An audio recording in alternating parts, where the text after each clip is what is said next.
and now we are live.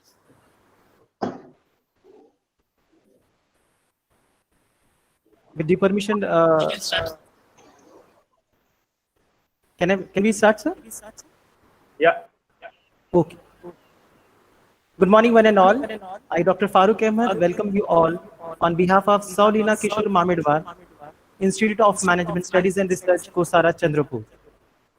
Today, our institute has organized, in collaboration with Shanti Business School, Ahmedabad, one-day international webinar on Think Globally, Act Locally. Our resource persons are from IIM Bangalore, NIMS Mumbai, and Singapore. I'm glad to welcome today's speaker, Honorable Mr. Pietro Valenti, PNG Fabric and Consulting Pte. Limited, Singapore, Professor S. Raghunathan from Indian Institute of Management, Bangalore, and Mr. Govind Gadiyal from Nursery Institute of Management Studies, Mumbai. I also like to welcome Honorable Dr. Ramesh Unnikrishnan, former Director Approval Bureau, AICTE, New Delhi. I also like to welcome Honorable Dr. Shrinivasa, Varakhedi, Acting Vice-Chancellor, Gondwana University, Gadchiroli. I also like to welcome Honorable Dr. K.R. Dixit, ex-Vice-Chancellor, Gondwana University, Gadchiroli. I am glad to welcome Honorable Dr. J.N. Chakravorty, Principal of Saulina Kishore Mamedwar, Institute of Management Studies and Research, Kosara. Now I would like to request Honorable Dr. J.N. Chakravorty, Principal of Saulina Kishore Mamedwar, Institute of Management Studies and Research, Kosara, for welcome address.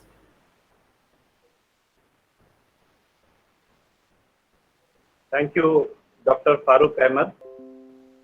A very warm welcome and good morning to all the dignitaries and galaxy of academicians who has joined today in WIMERS, an international e-conference being organized by LKM Institute of Management Studies and Research in collaboration with Shanti Business School, Ahmedabad. Today, we have chosen the topic for international conference as Think Globally and Act Locally.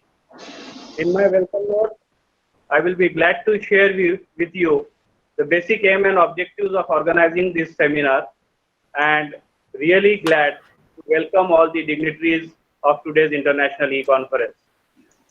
As we all aware that the main aim and vision of the country is to become a self-reliant. It is a slogan of Modi government to undergo Atmanirbhar Bharat. So we all aware that the benefits of globalization are being utilized currently by many companies around the globe. However, the degree of efficiency with which those benefits are being utilized are different between companies according to various factors, including extent at which companies are able to adapt to local differences.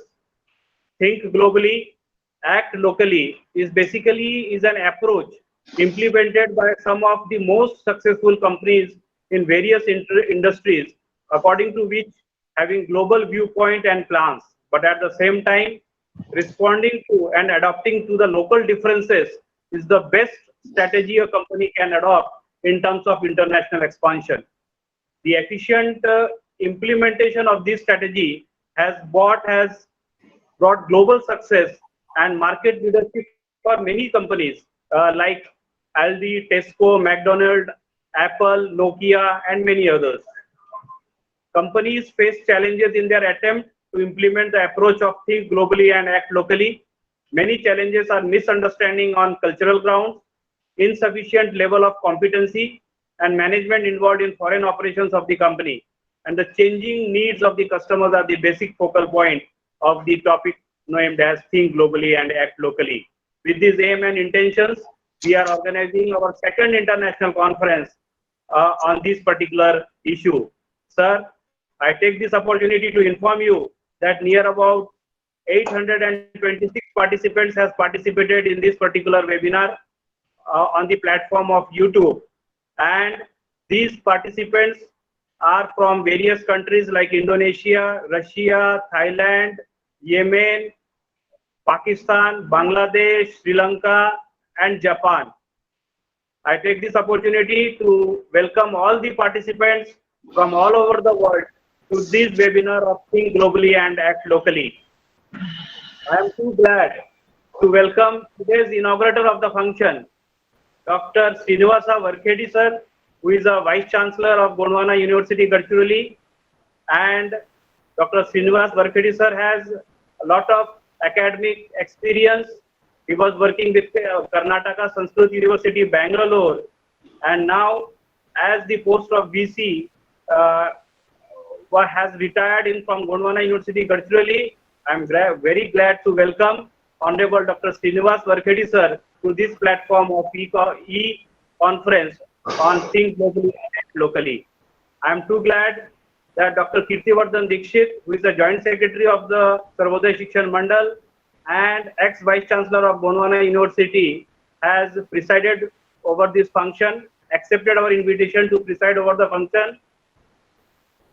I am too glad to welcome my friend, Honorable Dr. Ramesh Unnikrishnan, who is the former Director, Approval Bureau, AICTE, New Delhi.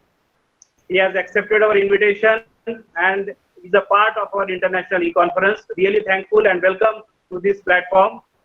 I am really glad to welcome Mr. Pietro Valenti, who is working with Pangea Fabrics and Consulting Pte. Limited, Singapore, that he has, in spite of his all commitment and busy schedule, he has with us, will be sharing with us on this issue. I am glad that today a renowned professor, Professor S. Raghunathan from Indian Institute of Management, Bangalore, he is with us today. He will be sharing with us on the topic, the changing scenario of international business. Hope his expertise in this particular field will benefit all the participants in large.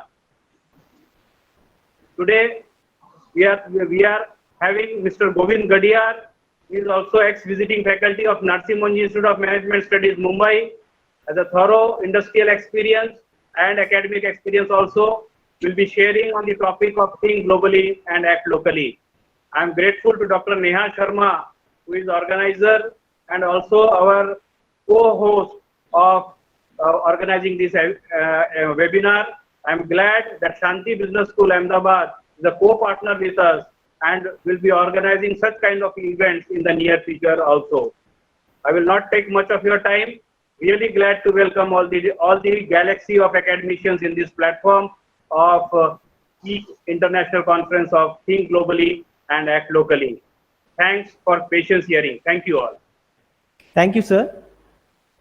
May I now request Honorable Dr. Ramesh Unnikrishnan, former Director, Approval Bureau, AICTE, New Delhi, for address on today's webinar.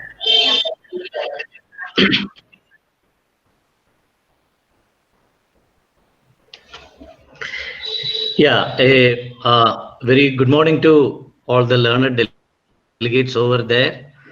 The president of today's function, Honorable former Vice-Chancellor of Gondwana University, Professor K.R. Dixit sir, who is a close associate with All India Council for Technical Education, also as member of our various committees. The Honorable Vice-Chancellor of Gondwana University, Professor Shrinivasa Varakhedi sir, then Professor Govind, Professor Pietro Valenti, my good friend Chakravorty ji, and all the participants for this international conference. Once again, good morning to all of you. Let me thank my friend Chakravorty ji for giving me an opportunity to be a part of this international conference, which truly is the need of the hour as far as the entire country and management education is concerned. Sarvodaya Shikshan Mandal and LNM Institute of Management and Technology has been in the one among the top institutions which had a very healthy relationship with All India Council for Technical Education in lieu of the various schemes and activities of AICTE. They were a front runner in grabbing all the opportunities, and I'm sure through this international conference, JHG and his team want to spread the real spirit of Think Globally and Act Locally. Sir, as we all know, like even though the phenomenon of the phrase Think Globally, Act Locally initiated with environment and sustainability, we truly feel like education is a field where actually this phrase needs to be implemented in a true sense. AICTE on realizing the student as the true stakeholder, where he needs to be showcased as an icon of our culture. So the first activity that we did towards the phrase "Think globally, act locally" was the Smart India hackathons, where the local problems which are faced by the various government departments or ministries were put forth. The students of various institutions chosen randomly to work using the technology they learnt, and with the latest the instruments or the knowledge or the technical skills, and how to bring about the solutions. And since 2017 this has been a very successful model. And just like university examinations or annual approval process by AICTE, the hackathons are also becoming, it's a routine for any technical student in the country. It's not, sir, by this, we are not aiming like somebody won the competition. It is like every student is having the feeling like my knowledge or the technology should be utilized for upbringing the living standards of our country.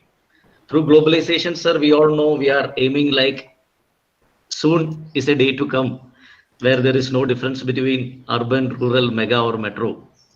And uplifting of rural doesn't mean like a metro train running or a multi-speciality hospital being established. We'll see like this has now has now become upgraded. We feel, sir, like as our great father of nation told, no infant should be deprived of a cup of milk, no child should be deprived of education, or no youth should be deprived of a job. This should be the aim of every Indian student. And we should use the global perspective and the global technology to see like that dream is getting realized. And I'm sure like through this conference, I think all the learned academicians, one better than each other, is galaxied here. And this thought process will be discussed in detail. And I'm sure like some value will be added so that Mahatma Gandhi's dream may start getting realized, at least from the end of this conference in a true sense. Also, sir, with one more small example of an physical act that we did on this phrase, I like to conclude my speech. That was the Sansad Adarsh Gram Yojana scheme that we did, wherein the villages were chosen. 1,000 villages were chosen in the country, and the entire technology, but by identifying the uniqueness of the village, how the village income can be improved and the basic facilities can be ensured in the villages were carried out. The first phase was grand successful. Initially, we felt like the students had a little bit reluctant to go towards the village and work with the people over there. But now it's been learned like students are in a queue, like next chance I want to go. And this is also a very positive step we are seeing. Like unless we know what is our country, what is happening in the neighborhood and what is happening in the villages, I feel there is no use in just gaining marks, vomiting in the exam papers and flying abroad and settling outside. And so the thinking global doesn't mean like what is in US and what is in Britain and then how to compare it and how to implement it in our country. It's just ensuring like how technology and the global know-how can be used to uplift the living standards of even the poorest in the country. And I'm sure this conference will emerge as a great one in view of the value that is being compiled today, and wishing the entire team a good luck. And I'll be sitting today wholesome. Just in between, I have a 15-minute one meeting is there. I'll be sitting throughout and request again Chakravorty ji to share the outcome of this conference to ICT. So let's see when we are planning our model curriculum, how whatever the outcome is there, we can compile and implement it in the form of the next edition of the model curriculum for any of the courses or programs associated with All India Council for Technical Education.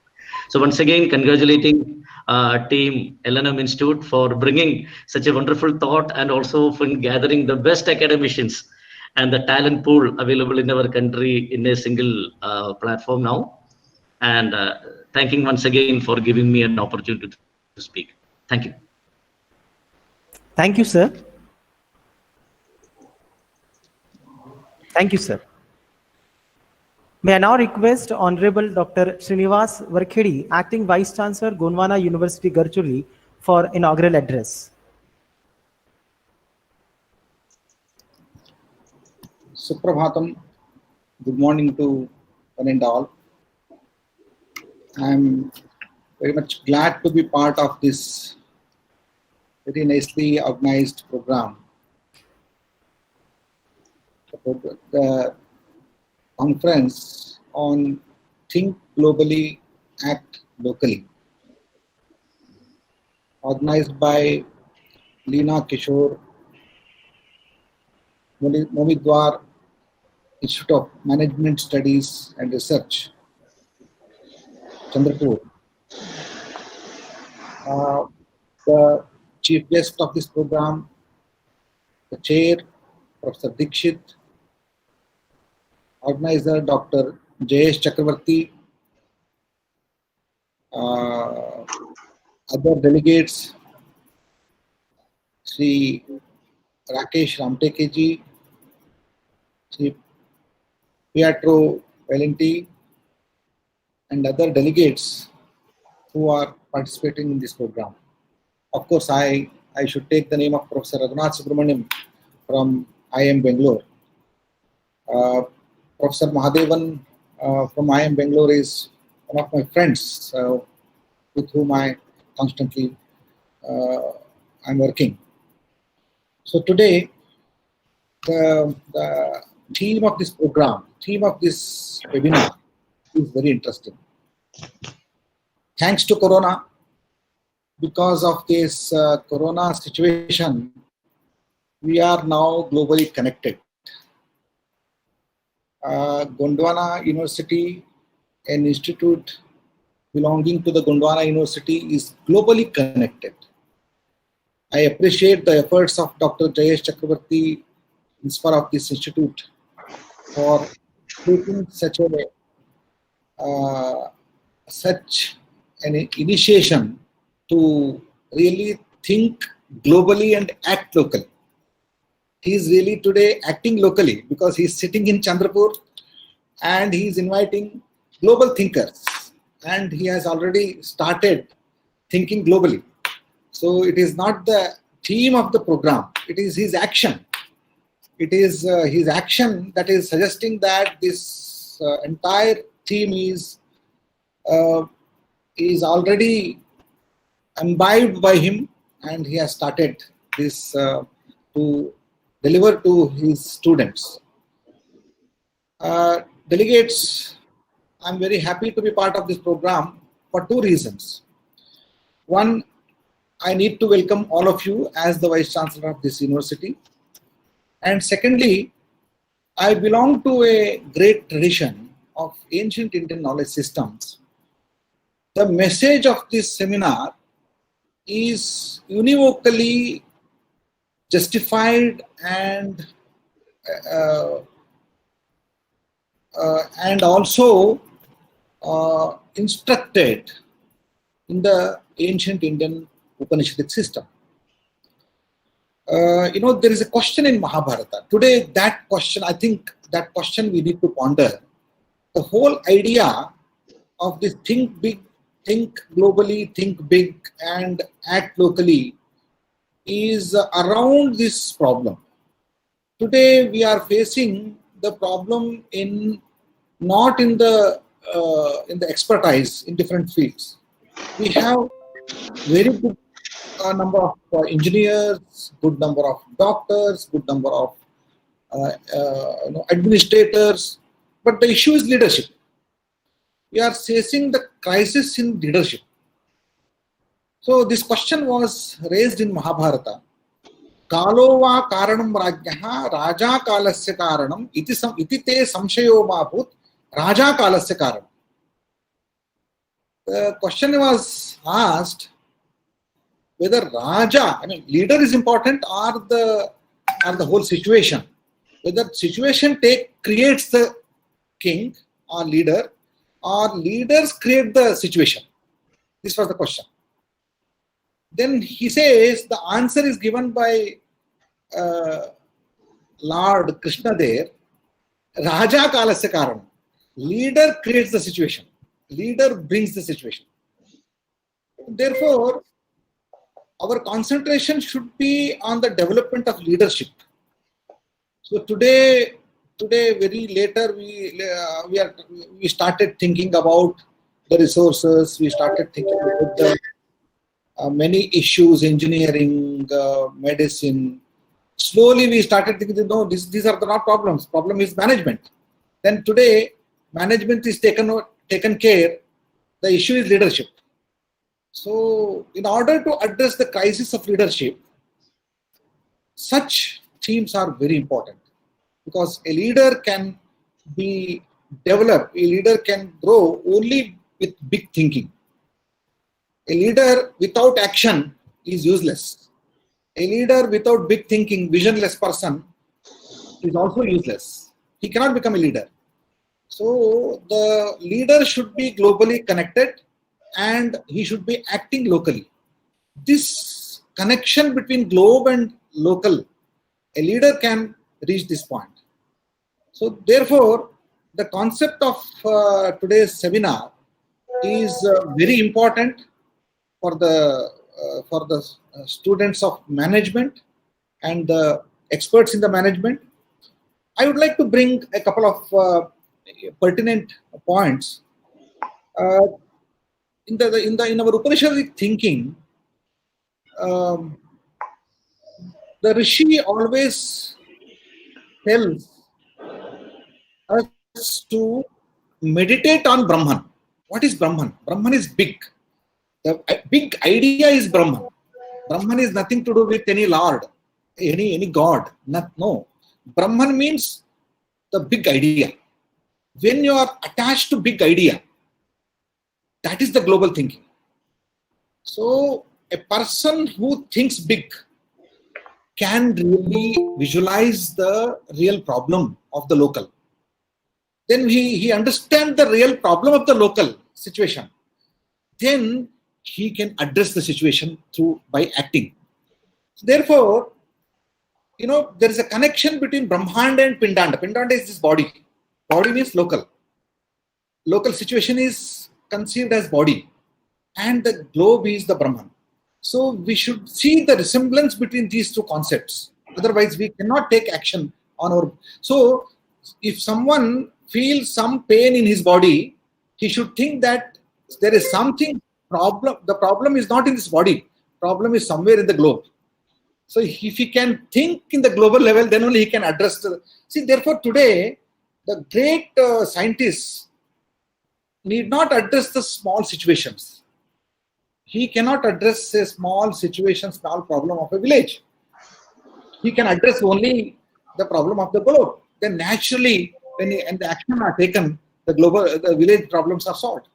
Therefore, the whole idea of thinking big and acting locally is an Upanishadic idea.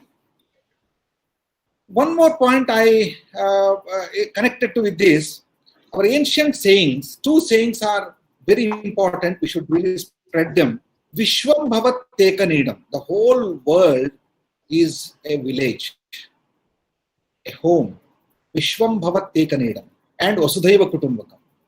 So this is the two statements that lead us to think big, think globally.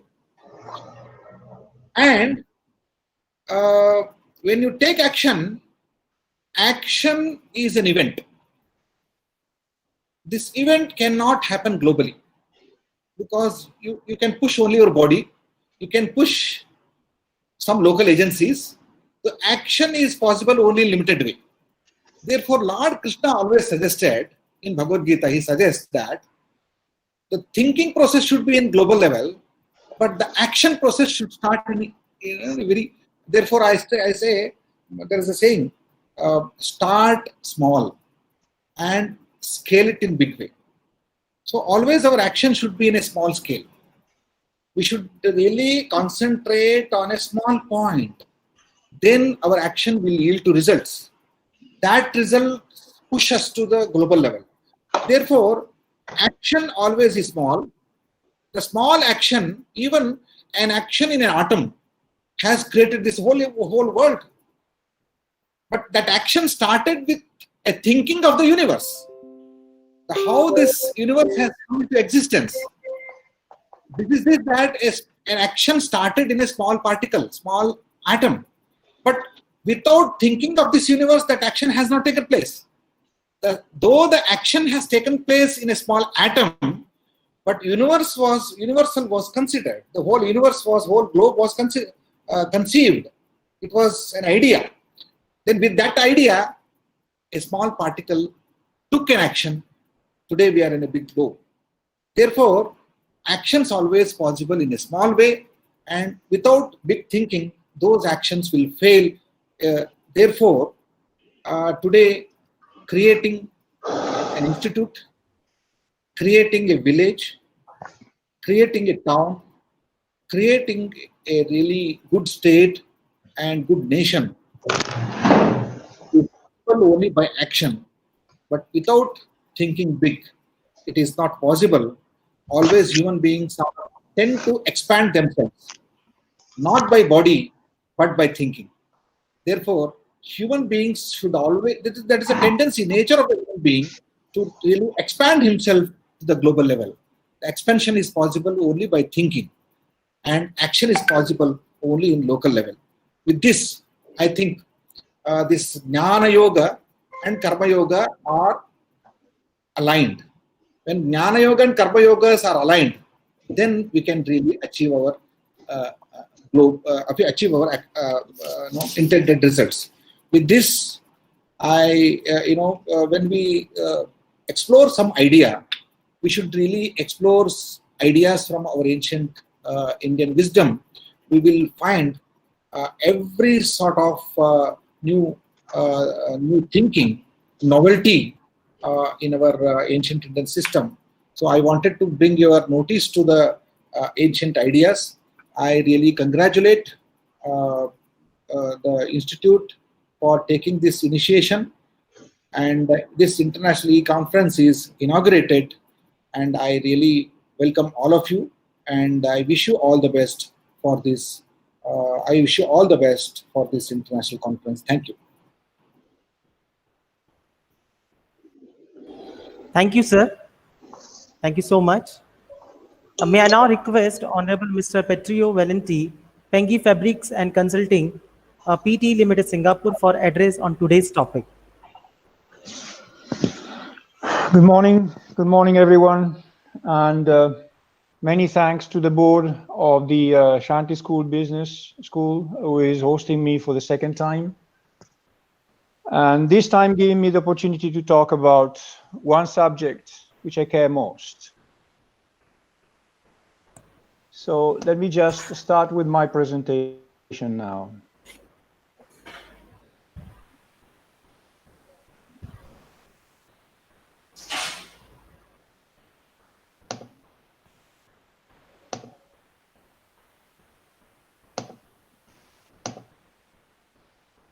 Do you see my video? Hello? Okay. Very good.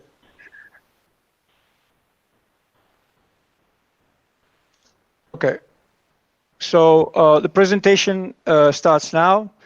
So today I will talk about sustainability generally, but more specifically in the textile industry, because I am and I have been in this industry for most of my professional life.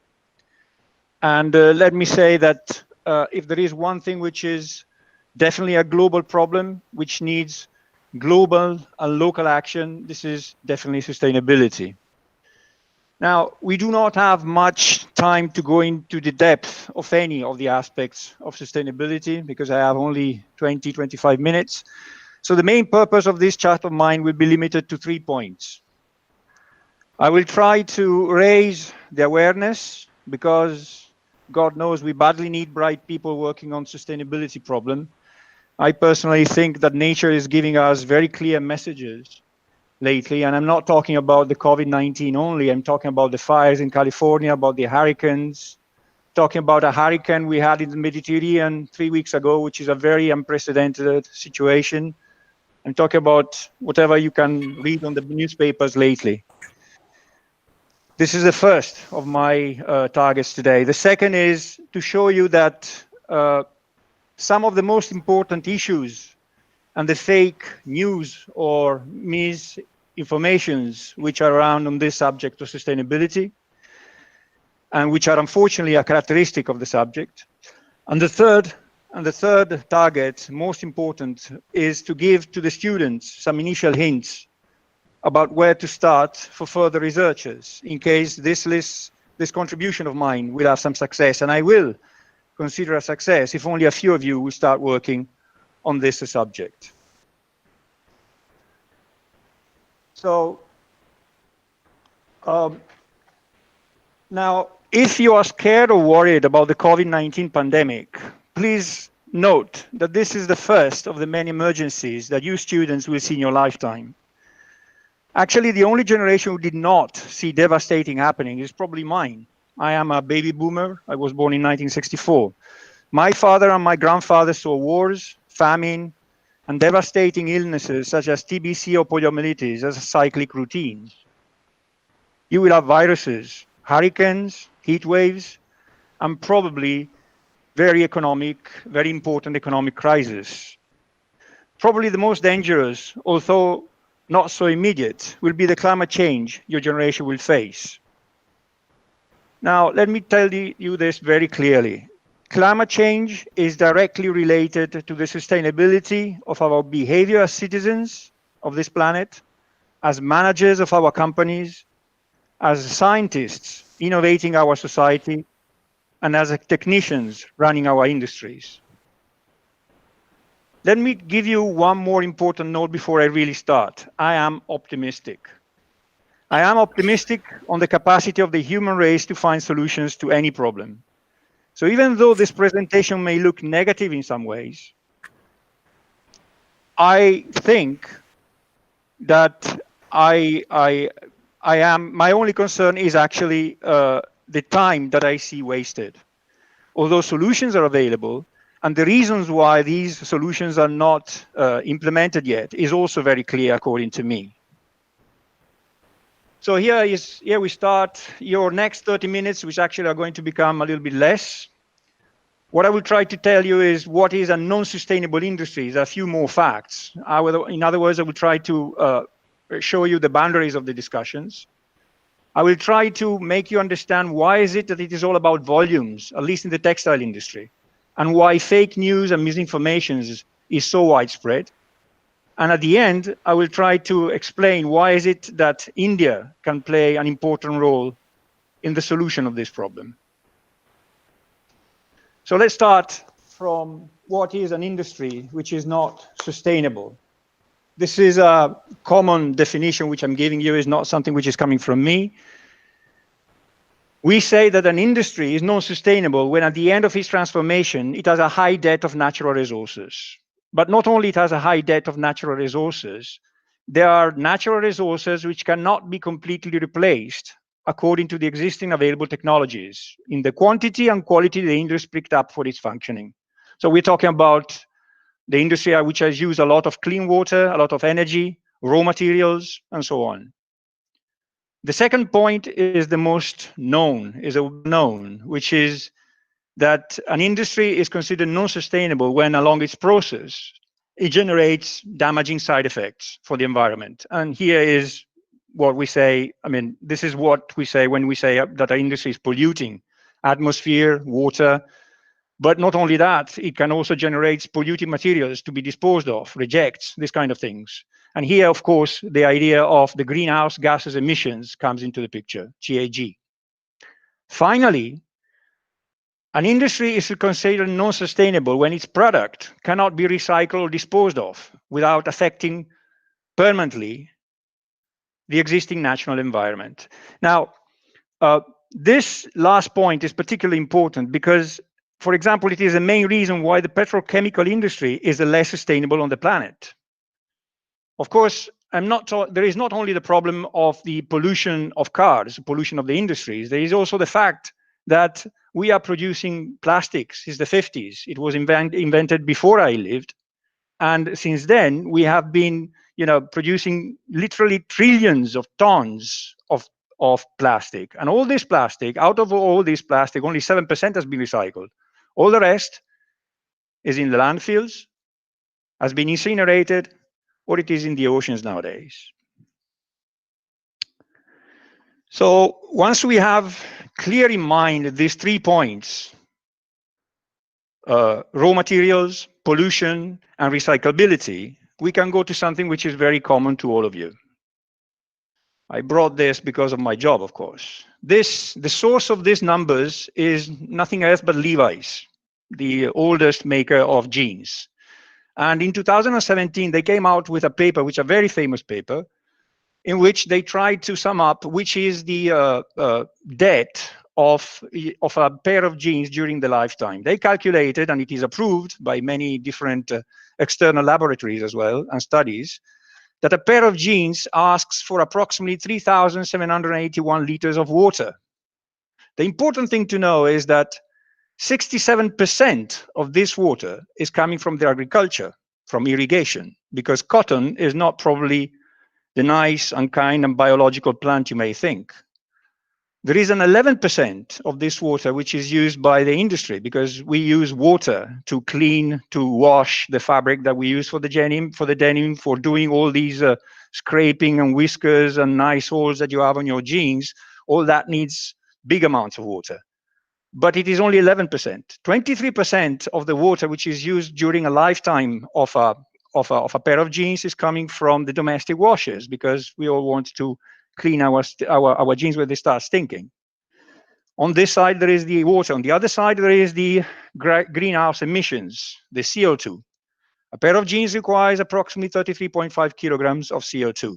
Again, 35% is needed by the industry, because we need energy to spin, to weave, to wash, to cut and stitch. There is an 11% which is coming from transportation, because the logistics, especially in the textile industry, is a mess. There are very long supply chains. But again, once more, 37% is coming from domestic washing and drying. Just to give you some benchmarks on these numbers. Now, if you think that, let's say that a man normally needs approximately 2 liters of water per day for his survival. Well, you will find out the math say that 3,781 liters corresponds to more or less 5 years of one man. 33 kilograms of CO2. Well, they correspond to approximately 250 kilometers driven with a small car. I'm not talking about SUVs. I'm talking about a small car, a Maruti Suzuki, something like that. So this is just to give you the idea of what these numbers mean. But although these numbers may seem big or small, as I said at the beginning, I will tell you that the problem comes when you think about the numbers of stakes. It's all about the volumes. First example, the European Union imported in 2017 500 million jeans. Now, 500 million is our population, which means that each and every year, anyone from the newborn to the old person, we buy a pair of jeans each and every year. Sometimes makes me wonder where our minds, but anyway. Come to you. The Indian capacity of denim fabric production is easy to remember, is 1.3 billion meters per year, which is your population. That is approximately 900 million jeans, because we need 1.3 meters per each and every jeans. The actual, well, it is true that we do not have to omit this. The actual running capacity in startup condition is approximately 70%, and in coronavirus conditions nowadays is 20%, no more. One more number which will give you some idea what I'm talking about. Think about the e-commerce, the famous e-commerce, the new frontier of the trade between the business and consumers. Well, 35% of the parcels, it doesn't matter if it is Myntra, if it is Flipkart, if it is Amazon India, if it is Amazon US, or 35% of the parcels are returned. Now imagine how much of CO2 in transportation this makes. So the first hint that you should think about is, how is it possible that business model of fast fashion, what is called fast fashion, can actually be sustainable? And I give you this just as a let's say, as a doubt, as for now. Let me give you some more details. The source of this data is the House of Common Environmental Audit Committee, United Kingdom. Before the pandemic and the Brexit, the parliaments of the United Kingdom and the Republic of Ireland declared a textile emergency in their countries, because this audit committee found out that 2 out of 3 apparel pieces bought in the UK end up in landfills or incinerators within 1 year from the bought. As a consequence, in 2017, 235 million clothes ended up in landfills or incinerators in the United Kingdom. And as an average, each UK citizen buys approximately 26 kilograms of clothes per year. Now, if you think that this is a problem of the European Union, UK, or US, think better. In 2018, for us in the industry, there was what we call the overtake. In 2018, for the first time, and this is a trend, of course, which keeps on going on, India and China together bought more apparel than EU and US put together. So, of course, per number, per habitant, the story is different. It's approximately half. But the thing is that if you see it globally, this is the numbers. So it's not a problem which is related only to the consumeristic behavior of European and Americans. This is what I wanted to tell you. In fact, I think that the relevant trends of the fashion industries are those that you see here. If we take the number of apparel pieces which were done in 2000 and the one which were done in 2015, we have doubled them. From 50 billion units, we went up to 100 billion units. Now, if you compare this trend with the world GDP trend, which is the orange dotted line, you see that we are over that. And the most important thing is that is the green line, which is the clothing utilization. This is the average number of times a garment is worn before it ceases to be used. We went from 200 times to approximately 160, and it keeps on going down. So let me put it this way. Fast fashion, what is called fast fashion, has built up an insane buying approach, whose main assumption is that since garments are cheap, you may buy a lot of them without actually taking care of the quality and the durability, but only of the fashion image they cut of yourself. So the real story is that we do not need to bring ethics into the picture. It is not correct to do like this. Why is it that we should go after the fashion and so on? We just simply realize that we do not have the resources to feed such an attitude.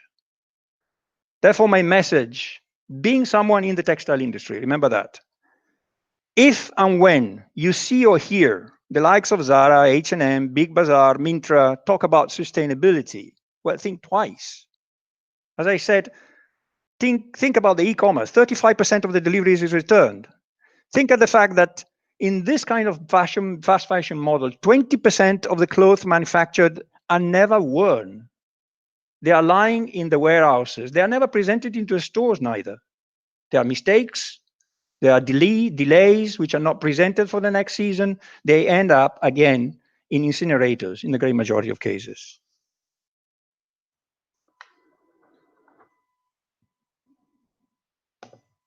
What is the value chain doing? I told you at the beginning that I was going to tell you about misinformation. Well, as I tried to understand, I make you understand, is that the biggest fake, also called greenwash, is that fast fashion can be sustainable, as we have seen. Now, another important example is water savings. We talked about water consumption of a pair of jeans, right? So the easiest argument for the value chain to sell is water saving. These pictures are pictures which I have taken myself in fashion exhibitions 1 year ago when the COVID was still not with us. So you see what they're selling. Welcome to our water saving technology. Water saved, 83 million liters per year. Cheers for the environment. This is the worst. Now, the thing is that when you go into these stands and you ask to the salesman, how is it that they calculated all these savings they are saying, you realize that almost nobody really measured the water they were using before and after. Yes, sir. Yes.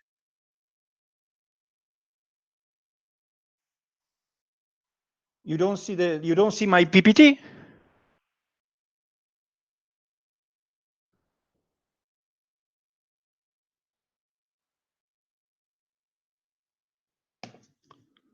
But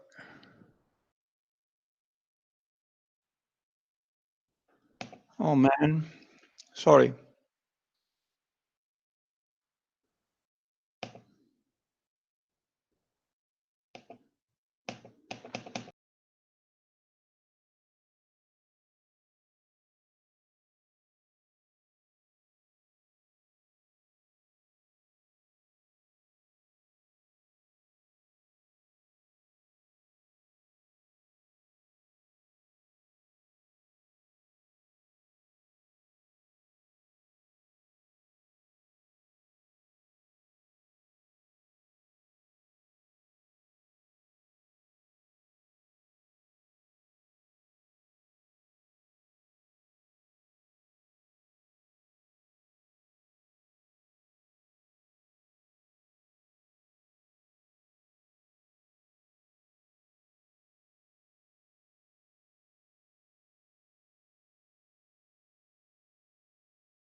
COVID-19 pandemic. If I understood well, you're asking what are, according to me, the future of the industry in South Asian countries after the COVID-19. Yeah. Yeah. Yes, sir. Well, Yes, sir. see, I mean, this is something that has been, I'm sure that it is debated everywhere. And I have personally, I have a very simple answer to this.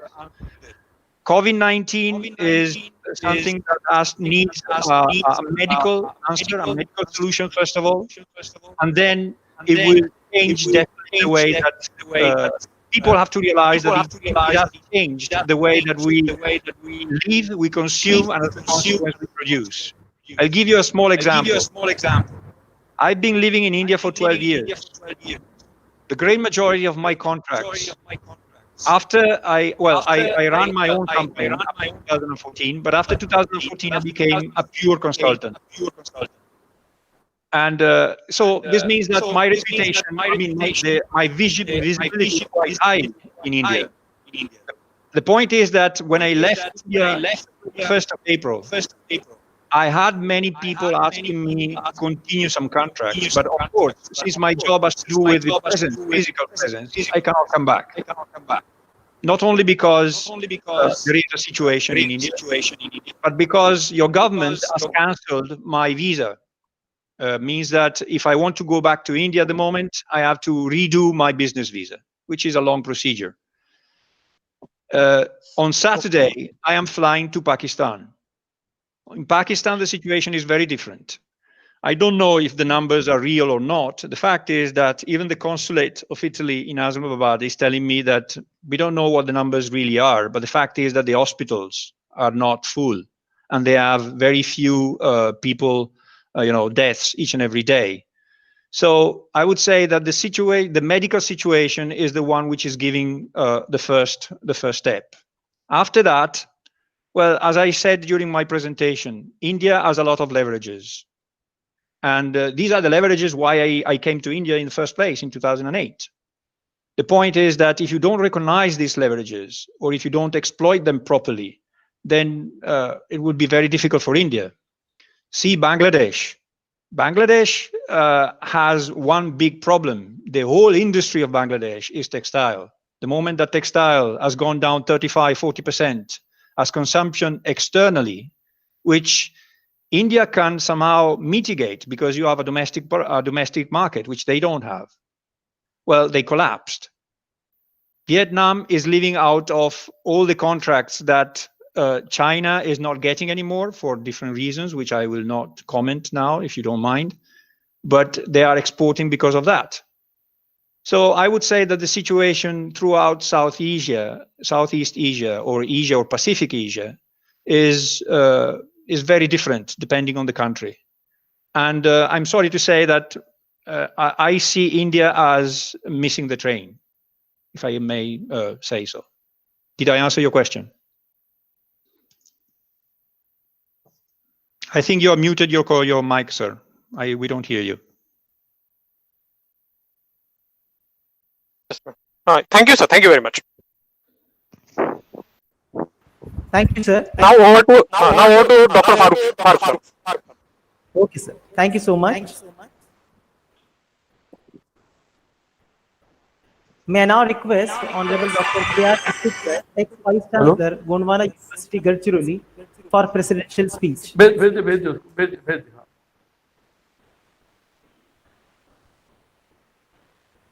Hello? Yes, sir. Sir, you have muted yourself. Sir, please unmute.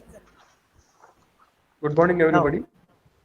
I am really thankful to our institute, LKMIMS Management College, for giving me the chance to preside over this function. On behalf of society, I would like to extend my thanks to Honorable Vice-Chancellor Shrinivasa Varakhedi ji for accepting our invitation to be the inaugurator for this event. I am really thankful to Advisor AICTE, Mr. Ramesh Unnikrishnan, for giving an inaugural talk on this webinar. I am thankful to the learned speakers who were consented to come over to join for this particular webinar. Sir, this particular theme, the think globally, act locally. I would like to remind that the first international seminar in Chandrapur was held in 1988. It was organized by Indian Society for Community Education. The theme for that particular international seminar was also the think globally, act locally. That means the concept is well thought over. It can be applied to any field. That time it was for the community education. Now we are thinking for the business. As in his inaugural address, Ramesh Unnikrishnan has rightly pointed out it should be think in terms of education. I can definitely say the president of our trust, late Chandrapur, who was ex-Minister of State for Finance, Government of India in 91, along with Manmohan Singh ji, has worked on this particular theme from 1970. The Chandrapur and the Gadchiroli are the two backward districts of the Maharashtra and the remote area in the India. Gadchiroli is an Naxal infested, very backward, tribal, number of tribals are there. He not only brought all the avenues of the education in Chandrapur, arts, commerce, science college, commerce college, management college, MCA college, engineering colleges within a span of 10 years. He has been termed as the visionary or the Shikshan Mercy of this area only because of his aim that his success or the most strong tool which he can provide to the youth is an education. So Ramesh, I am really thankful that you are reminded that this particular we had to act locally. And in Chandrapur, which is now an industrial district, I think the Jai Chakravorty, you had a very good chance. In this epidemic time, all the industries are not working properly, and there are so many local industries which are having so many problems. So here, taking the lead from this, you can definitely work, make a pool of all the industries and act as a leader to solve their problem. That will be the greatest service which an institute can give to our area. And if the local industries are strengthened, definitely the job orientation, job potential will also increase. In his address, Speaker has said that India is the second largest producer of the cotton, while the Bangladesh is the biggest exporter and the number one in producing the cotton garment. I would like to remind that Vidarbha, where we are sitting in Chandrapur, it is one of the biggest producer of the cotton in India. And previously, there are nearly 9 industries are working. 2 in Nagpur, 1 in Pulgaon, 1 in Hinganghat, 1 in Achalpur, Akola, Paratwada, Hinganghat also. Now, not a single in the cotton industry is working. What was the reason? So, definitely so many studies has been done. And the outcome was that as these industries cannot cope up with the pace with the development, so they can't compete in the market. So here definitely a case study can be started where definitely we can give a direction to the area and thereby producing a lot of job potential in the Vidarbha region. So these type of webinar series which has been organized throughout India in different institutes has given a chance to all the institutes to come across with the global educators. And this particular seminar, if we think the stakeholders, maybe we are having the management colleges at AICTE, then international collaboration is there, then the management college is there, university is also involved. So these webinar series give an opportunity to various stakeholders come together for definite purpose. So outcome, whichever will come throughout the day, will be definitely should be shared with all the stakeholders And not only sharing, we must care what will be the outcome will come is to be how much it should be implemented, we have to follow it. And these follow-up will definitely give us the satisfaction if we had pointed out the weaknesses of our area, whereby we can brought into the knowledge of authorities, we try to follow it. So the personal satisfaction is the most important, and definitely if some persons will pursue the matter, definitely outcome will come. Outcome will be translated into action. So I wish all the deliberations which are going to be held today will be definitely fruitful, and it definite things will come out of it, which will definitely help the institute, industry, everyone to go hand by hand and strengthen themselves. Thank you very much. Thank you for giving me the patience here. Thank you. Thank you, sir. Thank you so much. Now may I now request Dr. Kishore Bharat from Shanti School, Ahmedabad, for vote of thanks. Am I audible, sir? Yes, sir. Okay. Very good afternoon to all the dignitaries and participants connected here for WIMR's International E-Conference on Think Globally, Act Locally. I'm Professor Kishore Bharat, Senior Professor, Shanti Business School, Ahmedabad.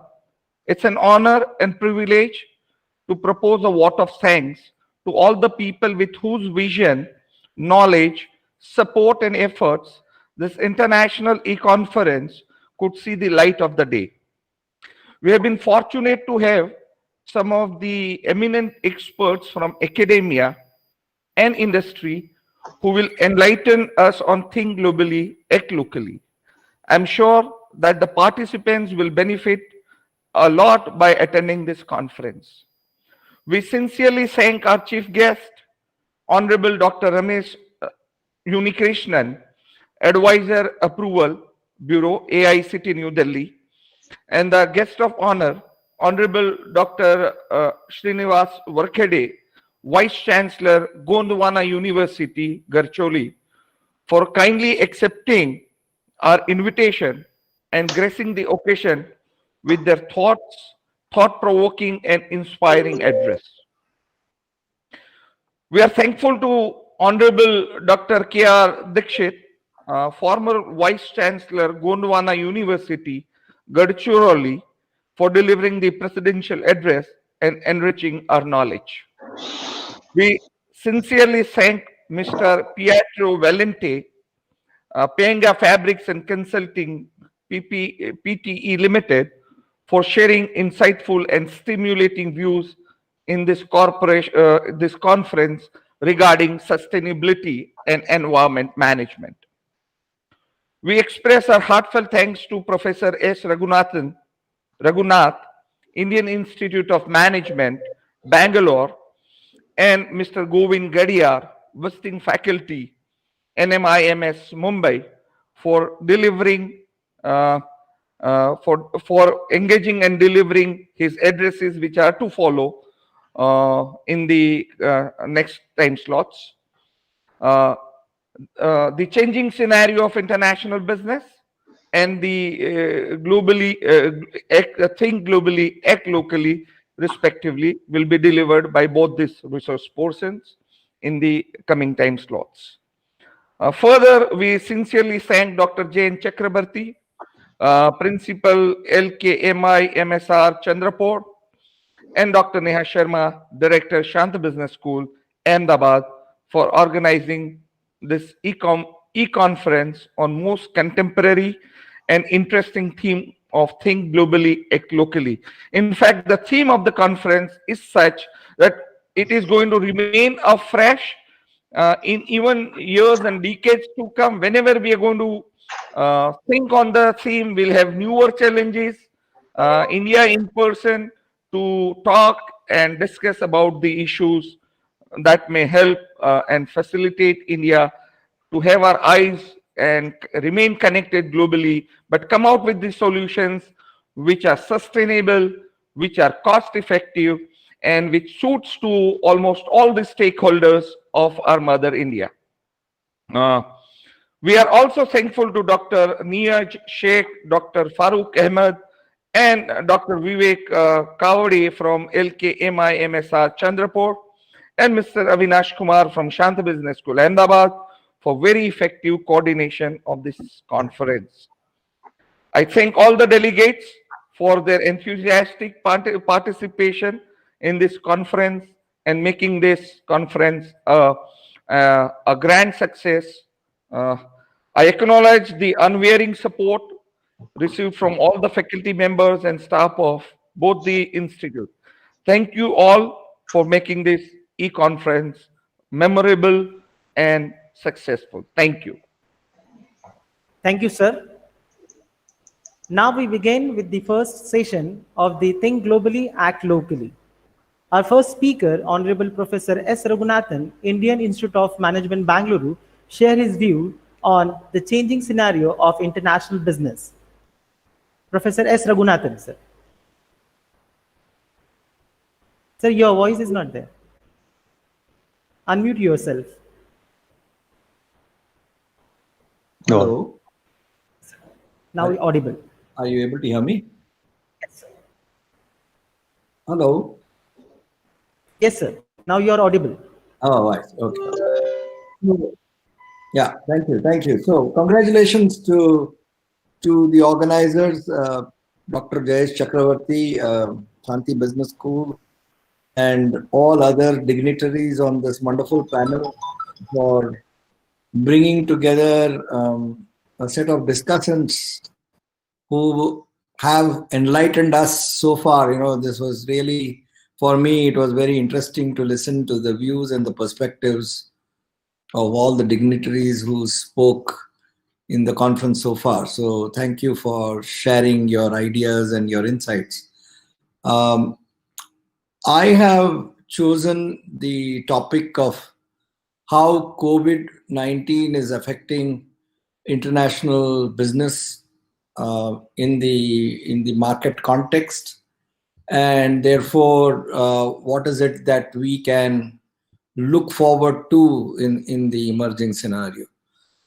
So all of us know that international business today consists of value-added products which come from a global value chain. Countries like ours, countries like India, are predominantly dependent on domestic trade. So we are not as affected as many other countries, which depend a lot not on their pure domestic trade, but a lot on cross-border trade. Cross-border trade is where we produce something in our country and go and sell it to some other country where it is consumed. So, you know, that's just trade for cross-border consumption.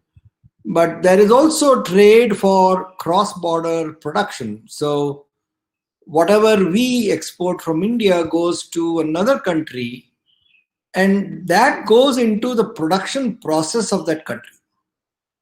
Once what we supply goes into the production process of that country, that product which is produced in a different country, in a foreign country, may again be re-exported from there, and it joins what we call as the complex global value chain. That is, the product crosses borders at least twice. If it was for consumption, it would have not crossed twice. You know, once we export, it is consumed. But if it is used in production, and then that gets re-exported, that product gets re-exported again, then it crosses border twice and maybe 3 times or 4 times. So the point is that a substantial part of the world trade today belongs to this complex global value chain, where we export and import not just for consumption, but we export and import because we add that component or that product into another larger product and then export that product to some other country. So what is so interesting about this complex global value chain? The interesting point in this is that for each year when global real trade growth was faster than global real GDP growth. So I'll say it slowly. So we have the global real GDP growth, right? So when you compare the global real trade growth, it is much faster than the global real GDP growth. And what we have found is that complex global value chain activities, as I had just described, had the highest nominal rate of growth amongst all the international trade activities. So in other words, we live in a world of international business where anything which is imported or exported is not just consumed, but gets into the subset of what is finally produced and that also re-exported back to other countries. So in this kind of a scenario, if we take the most COVID hit countries in the world like US, China, Japan, Germany, Britain, France, Italy, us, India, we account for about 60% of world supply and demand, about 65% of world manufacturing, and about 41% of world manufacturing exports. So this is a huge hit, if you ask, in terms of what is happening with the international trade of tangible products. But the story about information and communication technologies based services, we have IT services in India. So everything and anything which is digitalized, and if you look at that story of the growth of the share of all these ICT enabled services in world trade, and if you look at a 10-year trend, it has almost doubled. The value has simply doubled. It doesn't depend upon all these physical movements. It just goes in, as all of us know about vaporware. The technology spending in the new technologies, even in this pandemic situation, is quite high. If you compare the 2019 growth rate of new technologies, and if you compare it with the amount of time that has expired so far, if you take into account, say, 8 months of 2020 and compare that with 8 months of 2019, the comparison according to research sources is that even now the new technologies adoption growth is 16% as compared to 17% last year. So it is keeping up, while everything else, in terms of hardware, software, services, telecom, everything is down. Traditional information technology, communication products are also down. But the new technologies suddenly are finding momentum. And this is largely due to the rapid growth of IoT, as all of us know, right? In recent years. And the projection is that it will soon get into $1 trillion annual revenue kind of a situation. Now, if you look at the COVID-19 pandemic, what we find here is that this usage of, you must have read in the newspapers, the usage of robos, the usage of drones, unmanned vehicles, right? The short ones, small ones, AR, VR headsets, in addition to related software and services, all of them seem to be finding an application and adoption. So in our own country, when we are seeing a spike of COVID-19 cases, we are finding that the screening facilities have come under such stress, and they are actually undertaking a huge burden. Now, I don't know whether you have been able to read this news or have been in touch with institutions which tell you about what our country is doing in artificial intelligence and deep learning. So Artificial Learning Systems India, ARTELUS, ARTELUS, is a company which is engaging in developing early detection through screening solutions for diseases. Now, this particular company has developed an AI-powered COVID-19 screening software. And if that is uploaded and you take a chest X-ray or a photo of the X-ray, the system can simply identify COVID-19, pneumonia, and tuberculosis onset. So AI today is reading thousands of X-rays, and if you look at the accuracy level, it is at about 90% sensitivity, and there is above 80% of specificity across conditions which compared to human radiologists. And this solution is also available offline on a stick that can be connected to an X-ray machine and computers for AI reading. So what I'm trying to say is that new technologies have suddenly picked up speed in the pandemic, while every other form of product and services trade around the world is facing tremendous challenges. And I am very sure some of you are associated or have understood what TCS, you know TCS, right? TCS as a company in collaboration with this Pune-based Prayas Health Group. Now, they are using digital twins to forecast the spread of COVID-19 in urban districts. So a digital twin, as you know, is a virtual computerized model of a physical system that takes real-world data as an input and predicts the future evolution of how this whole thing will spread. There is another Nashik-based IT solutions company, ESDS Software, that also has launched an AI tool that detects COVID-19 for chest X-ray. So in India, I must tell you, this pandemic has suddenly made us aware of the strengths that we have in building high-tech solutions. While this is the case, the other issue that the world over is that firms and nations are also facing risks associated with protectionist national trade policies. So you must have read in the newspapers the kind of war of words and also of actions between China and United States. So high import tariffs may cause shortages of critical medical products and equipment, and export restrictions on medical supplies may actually make the supply shortages even more impossible to manage. So long before the pandemic, there was an effort to mitigate supply chain risks, trying to increase flexibility, improving product standards.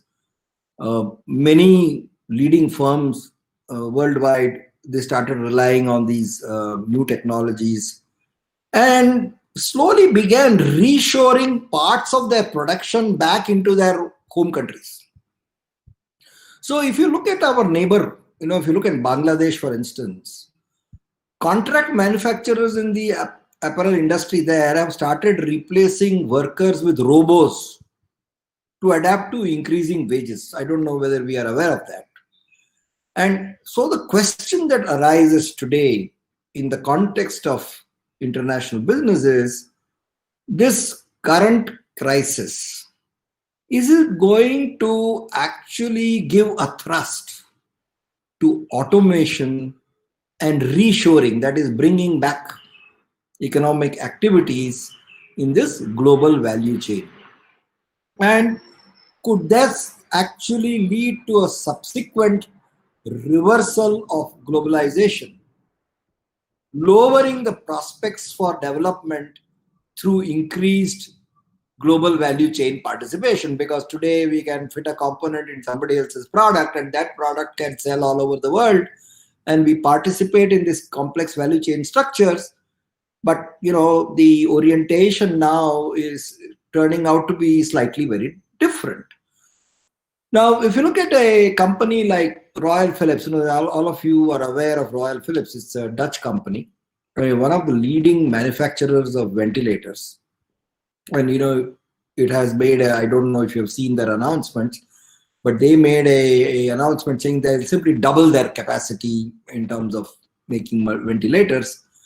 But they actually depend upon a wide network of closely integrated global suppliers. And they need timely production of electrical components such as circuit boards and sensors. And if you were to do an analysis of these components, these suppliers come from China, Lithuania, Thailand, Turkey, Vietnam, among all these countries who are actually specializing in lower value-added components for ventilators. So what I'm trying to say is that on the one hand, we have these high value-added suppliers. If you were to even look at ventilator manufacturing, Germany, Netherlands, Switzerland, Ireland, all of these have manufacturers who focus on the higher value-added components in a ventilator. And they then actually need the lower value-added components to be assembled together to actually finally produce a ventilator. So this is a very interconnected world when we simply considering brick and mortar companies, not ICT ones.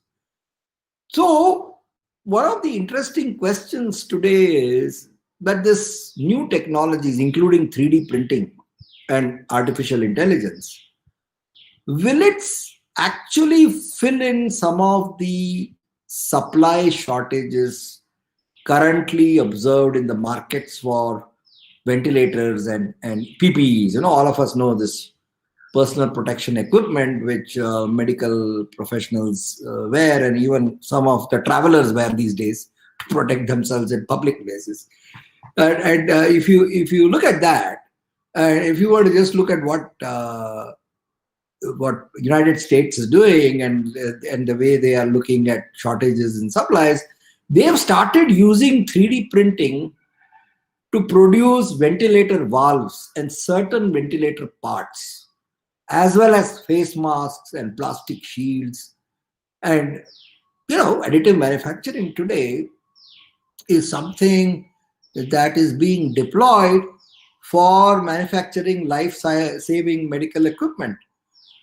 So we are getting into a world where these new technologies are unlocking new labor-saving options, which could potentially reduce reliance on low-skilled, low-cost labor in manufacturing. And this obviously has implications for the global geography of production, as value chains can be expected to become more regional in nature, moving closer to consumer markets in say China, in European Union, in India, Japan, United States. And this new technologies is likely to have an impact on the length that we have in the value chains, as automation can consolidate various steps of the value chain. So what we are saying is, what my thinking is that if you were to look at the global value chain and the participation in it, there are implications, and that is the diminishing significance of low skill labor, and which means that there is a lot of emphasis on specialized knowledge, on value addition in terms of innovative designs, on innovative ideas which can come up with very applicable, locally, contextually applicable, focused products. And the creation of that is easy, because today additive manufacturing really enables that you can design anywhere and you can manufacture everywhere, which is a huge change from what we understand about what manufacturing is all about. So in our neighborhood, again in Bangladesh, I don't know whether you all remember, there was this Rana Plaza disaster. we had our distinguished Italian speaker tell us about the textile industry and what is happening in terms of sustainability. And Bangladesh, this case about Rana Plaza disaster, which actually was an issue about employing what kind of labor and do we have sustainability norms in textile, led to increased automation in the apparel industry. That was for a very long time sheltered from automation. So robots are now able to manipulate fabrics, stitch pockets, attach belt loops to pants, and therefore the apparel industry is witnessing a strong export growth of about 20%, till about 2019. We are talking this year, but they have been actually growing. And this does not really bode very well, especially for the female workforce which is engaged in textiles, not just in Bangladesh, but in our own country. And this is something that, we have to take note of. So, in summary, what I would like to say is that this tendency towards reshoring, that is bringing back parts of the value chain into one's own country, is happening, but it is also the case that the new technologies are coming into this domain gradually. If you were to take the case of the Republic of Korea, automation facilities actually have got into the manufacturing side in a major way, and they are used because they are able to make adjustments very quickly in terms of what is happening with demand, and they are also trying to reduce their dependence on the global supply chain.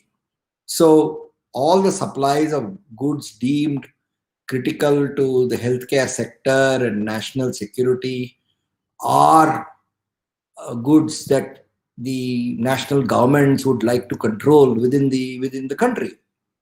And therefore, if you look at the political leaders in each of these countries and their economic advisors, they would say what our Prime Minister is saying, and that is in their language what would be a translation of Atmanirbharta, that is, be self-reliant. Make sure that the critical goods that you need, you are not totally dependent on an external source, and you can really get into some kind of a trouble if we were to look at it in that manner. So let's talk about something which also affects countries which are extremely poor. If we look at a country like Ethiopia, as you know, Ethiopia is the place where coffee was discovered, right? The initial coffee bean and coffee brewing ideas all came from observing shepherds in the forests of Ethiopia, right? So today, if you look at Ethiopia, they are also getting into a point where they are attracting international investments, especially in Mr. Valenti's industry, in the apparel industry, where they are attracting investments and they are able to automate and they are able to develop the kind of facilities which were hitherto unknown in very poor countries.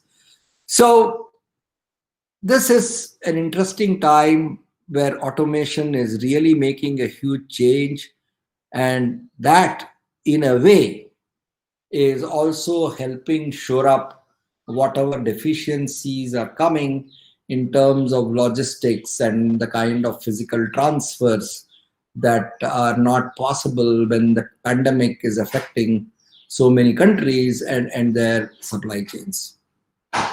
This is one part of what I thought I will discuss with you today.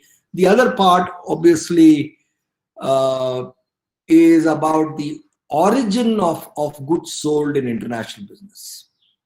The origin of goods sold in international business is another key area, because slowly, as you see, country after country, they are abandoning the idea that companies and goods are treated equally regardless of where they come from. Right? So, everybody is saying, let's look at our own producers, let's look at our own labor class being employed, let's look at where these goods are coming from and whom are they supporting.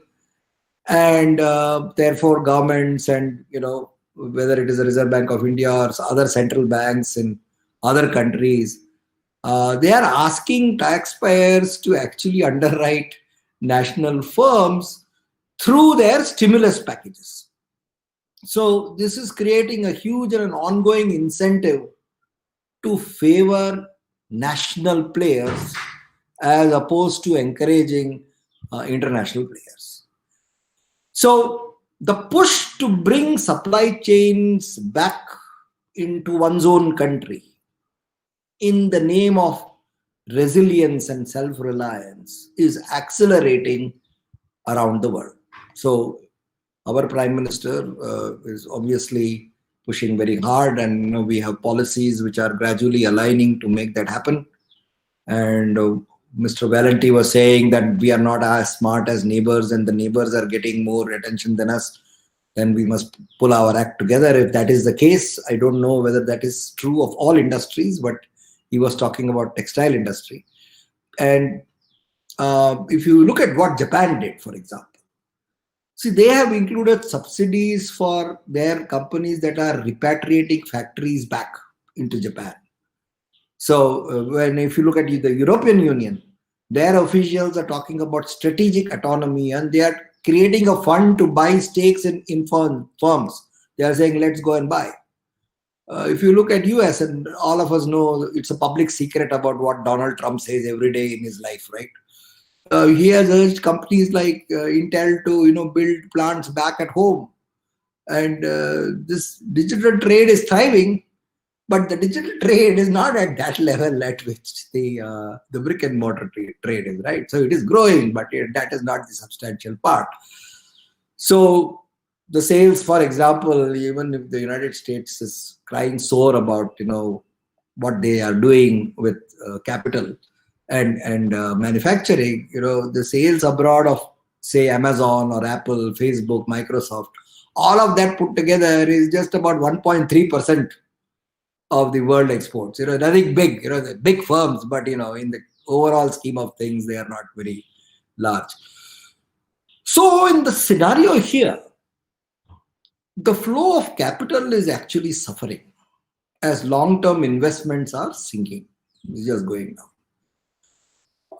We in our own country, we are now going and looking at, are there any Chinese sources of funding, right? So, we are going and checking that. We are looking at Chinese sources of companies which are actually having apps which Indians are using.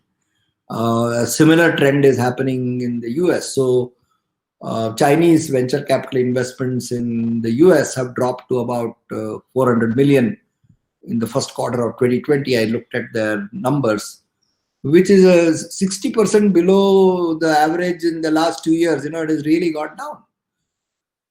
So what is the implication then for international business? Multinational firms may start cutting their cross-border investments. And this is very visible that there is a trend of about 1/3 reduction in their investments around the world. And as some of you read international news, know that America has instructed its main federal pension fund to stop buying Chinese shares. And so far this year, countries representing 59% of world GDP have tightened their rules on foreign investment. So the world is going on a de-globalization route. They were all talking globalization. Now they're saying, let's de-globalize. So governments are trying to pay down their new debts by taxing companies and investors. Some countries, they are being tempted to restrict the flow of capital across borders. And the entire trading system, which is looking a little unstable in terms of a web of national controls, which are more humane about their own population and what will happen to the citizen of their country. But in all of this, what is going to happen is that poorer countries will find it harder to catch up. And life will be more expensive. It will be less free because you can't simply source from the cheapest place. You must source from your local production, which may not be as, the prices may not be as low as what you could get from another country. So the way to make supply chains more resilient is not just to totally domesticate them, which is the thinking which is going around in many parts of the world, which concentrates on the risk and simply forfeits the economic idea of economies of scale. They're just giving it up. But what might be useful for countries is not to totally domesticate, but to diversify the production and the sources of what they get in terms of what goes into production. So in such a fractured world, we will make it more difficult to solve global problems, including finding a vaccine and securing an economic recovery, because you cannot have shortcuts to testing vaccines. Everybody makes pronouncements. We are ahead, we are faster. As you know from the virologists, you can't do all those shortcuts. This is about human beings and human lives. And if you don't go through the entire phases of trials, you are actually risking human beings. You are taking these vaccines. So there is no such thing. So, but what I'm trying to say is, there is this nationalism which is creeping in. And these are times when I am reminded of the grand old man of investment, Warren Buffett, who once remarked about the markets that you see who is swimming naked when the tide goes down, right? So this crisis and a long exposure to crisis will show which countries are truly competent, are truly having the capability to use their scarce resources to deploy their own intellectual capital. And thankful that some of our companies have started working on AI and other related matters.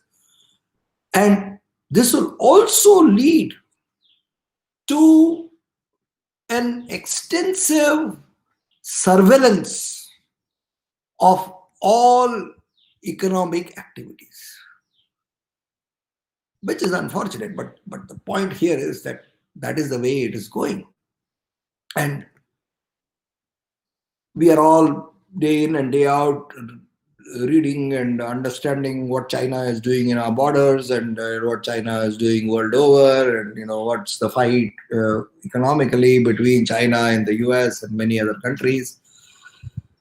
I can just say that China may also struggle to recover its high levels of economic growth because the world that it trades with is in deep recession. So the country is so reliant on global demand, and a very long protracted recession will actually demonstrate to every country in this world how interdependent we are. There is no such thing like individual heroism in this world. You try to be an individual hero, soon you will turn into a zero. So this crisis, as we all know, is not going to go away. Another 12 months, 18 months, and it will pose all the risks that it poses to humankind.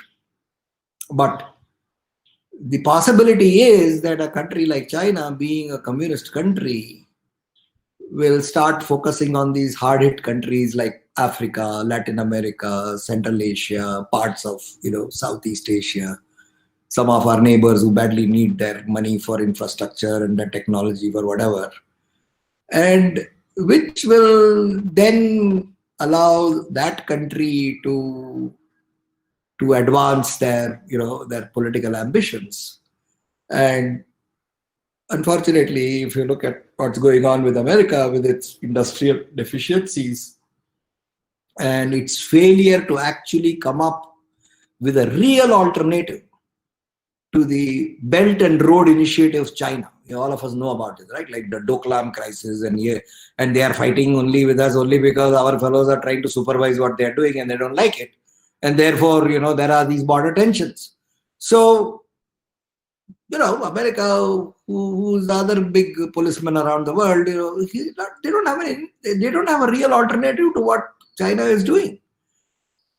And which really throws up this question about a multilateral world, right? It is not going to be polarized at all. And Europe, as you know, many of its countries are saddled with debt. And Germany, being the leader there, is looking at far-reaching reforms. They are looking at common debt instruments, and though they have been resisting in the past, Italy, Spain, other countries, they have also suffered quite a bit through this pandemic. And if they fail to move beyond all their, probabilities of not cooperating, then solidarity will be under question. So the countries which have actually emerged well in this crisis with some credibility intact are countries like South Korea, Taiwan, even us. In the initial part, we managed the whole thing very well. Germany, for example, has shown signs of competency, particularly in testing, and they have offered their models to others to look at. France and Britain, as usual, have squabbled over quarantine rules. China is threatening Australia with punitive tariffs for demanding an investigation into their virus origins. And of course, Trump and the White House are on a warpath about trade. So all of this presents to us a scenario of chaos and divisions at home, in each of the countries. And on one side is this bully of a China, who has its own levels of secrecy, and which is unwilling and unfit to provide global leadership by the very values and the basis on which they try to drive public global opinion. So we are actually in the crossroads of a very challenging situation, because international business is being confronted with new rules of movement of people, movement of goods, and movement of capital. Nevertheless, since these are moments of introspection at the national level, these are moments of enlightenment about how we protect our intellectual property and how we respect each other's intellectual property, we as a nation have a chance to re-emerge in this current prevailing chaos the world over. Thank you very much for your patience, for listening to me. Thank you, sir.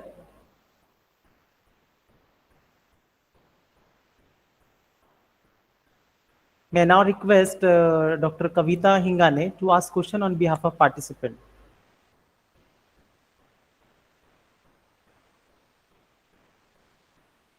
Thank you, Raghunath sir, for a very informative session. On behalf of participant, I ask one question. What are the challenges faced by the global business in COVID-19 pandemic? Sorry? Madam, repeat your question. Kavita ma'am, please repeat your question. On behalf of participant, I ask one question. That is, what are the challenges faced by the global business? I thought that is what I discussed, right? That there are challenges in terms of people movement, there are challenges in terms of movements of goods, and there are challenges in terms of movement of capital. And that was what I discussed. Is there a specific question relating to what I discussed, or this is just a question, just like that? What are the environmental, second question is, what are the environmental factors affecting the international business? Sorry? What are the environmental factors that affects on the international business? Environmental factors. Environmental factors are factors which actually affect everybody nationally and collectively as nations come together. So it's the same thing. It is the economic environment, it is the political environment, it is the sociological environment. I think somebody who was not listened to me carefully has either put the questions before I spoke or has just asked. So sorry to say that, but it means that I have to repeat everything back. Okay. Okay, thank you, sir. If there are specific questions, I'll be very happy to answer. I mean, of whatever I said. I mean, I'll be very glad to explain a little bit more. Actually, she has asked on behalf of participants, and there are students only. I know.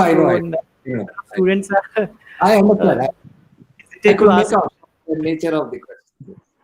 Right, sir. Thank you so much. Thank you so much, Kavita ma'am. Right. Thank Now, you. second resource person, Honorable Professor Govind Gadiyal, ex-visiting faculty, Narsimunji Institute of Management Studies, Mumbai. Sector experience in trading in plant and machinery, chemical engineering, energy, electronics, IT, and metals. Function expertise, finance, HRM, and administration.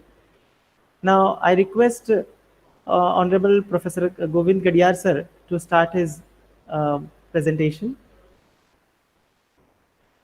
Sir, please continue. Unmute your mic, sir.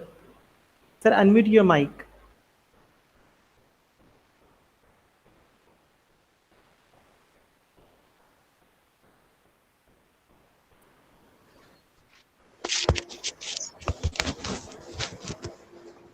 Now, please start. Thank you, sir. Hello, can you hear me very clearly? Yes, sir.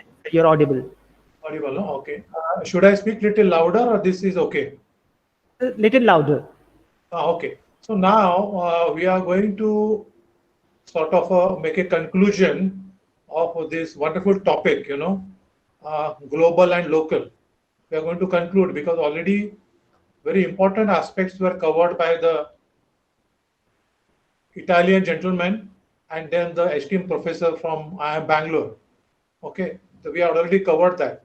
So now we will be, let me try to make it simple and try to share you some stories to make it very easy for you. Okay, so this topic was few weeks ago started by our esteemed Prime Minister Narendra Modi ji, and we will not go into the reason why he mentioned it, but it is very important that he has ignited a discussion and a dialogue within India.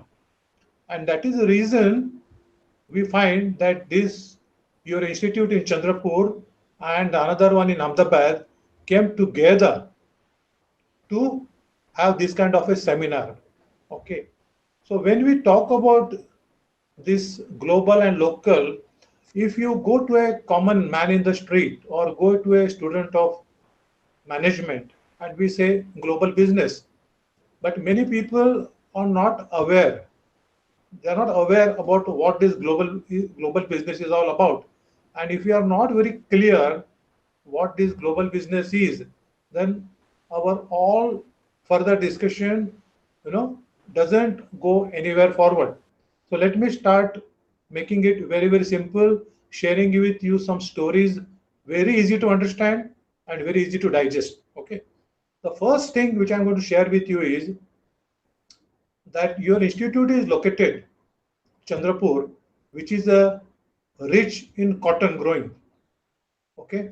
And it was so rich in cotton that the foreign buyers from Japan, foreigners from Europe, were visiting Chandrapur and other cotton growing areas more than 150, 200 years ago. And they came here to buy the cotton and export it out of India. And that is how that region was very, very prosperous. And that prosperity invited many of the foreigners to India. We were very prosperous because Chandrapur was not a place where Vidarbha was not a place where the farmers were not able to produce enough, not able to earn enough, and they were forced to commit suicide. It was a very prosperous place. Vidarbha was a very prosperous place. But we have to, it was a, Chandrapur was an important link in the global business few hundred years ago. Okay, so this is the first step I would like to understand, that the cotton was an important thing of our India's global business. Okay, now after this, let us move to the next step. Again, I will cover it linked to the cotton industry only. The next step is Bihar. Everybody knows Bihar. Bihar is a very, very important state of India. And just like Vidarbha, Bihar was also a very prosperous state linked to the textile business. And what was the uniqueness of Bihar was that we all know the famous Champaran agitation and how Mahatma Gandhi went there and what he did. It is every child in our textbook we have read about it. But for nearly 2000 years, remember 2000 years, the Europe and all over the world, they were depending on the organic color, what we call indigo, needle, to dye a garment, to dye a textile, the color was going from India.